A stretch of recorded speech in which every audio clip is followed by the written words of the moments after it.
a cobertura do pecado. Os nossos pecados foram cobertos. Então, o desejo de Deus foi feito. Jesus propiciou, pagou para Deus e cobriu os seus pecados. Paulo diz que no batismo, o próprio Jesus, ele matou a morte, que era o pecado. E quando nós batizamos nas águas, é o mesmo símbolo da morte da cruz. Quando você entra na água, entra na cruz com Cristo. Quando nós saímos das águas, ressuscitamos com Cristo. É a mesma coisa. Por isso que Paulo diz: ressuscitado com Cristo, agora andamos em novidade de vida. Então, quando nós saímos do batismo, nós saímos limpos, sem pecado nenhum. Todos os nossos pecados foram cancelados e pagos. Aquela dívida que era contra nós foi paga na cruz. Então Jesus pagou todos os nossos pecados. Só que, além de pagar, nós não saímos das águas agora, viver essa vida normal da terra. E é aqui que entra o mistério da Bíblia. Nós agora saímos das águas para viver uma vida espiritual.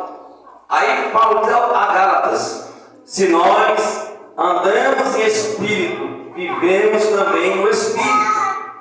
Nós entramos em uma outra dimensão.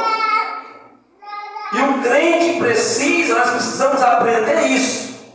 Nós não dependemos mais do mundo material.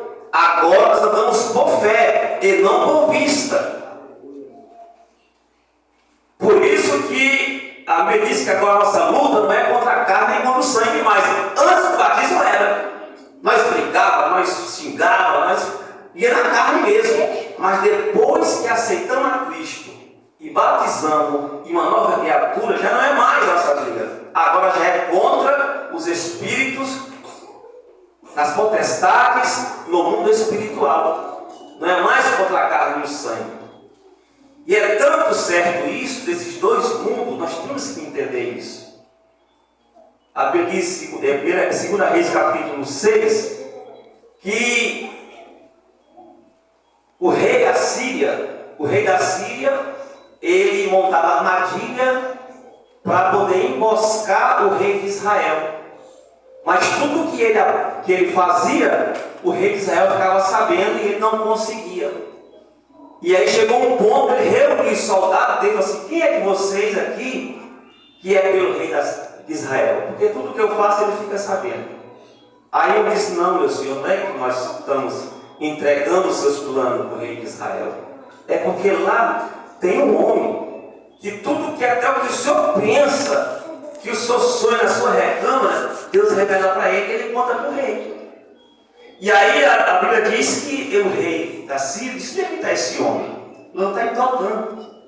Aí está em Dotã, tá? Ele armou um exército de madrugada, cercou a cidade de Dotã, que era um vale, cercou, para quando amanhecesse o dia, Eliseu e Geazi não tivessem para onde correr. Ele estava operando no mundo físico, nesse mundo aqui. Ele estava operando nesse mundo. Mas aí quando amanhece o dia, Geazi levanta, olha e vê o exército. Ele entra apavorado e fala: meu senhor, estamos perdidos. Quando Eliseu sai e olha, vê tudo cercado. O rei da Síria com o seu exército. Mas ele ficou tranquilo. E Geazi apavorado. O que ele disse: Senhor, os Geazi, mais são os que estão conosco do que os que estão com eles. Mas Geazi não entendeu. Porque Geazi estava operando no mundo físico, olhando as circunstâncias. Mas aí, para ele entender, Eliseu falou assim: Senhor, abra os olhos dele para que ele veja o que eu estou dizendo.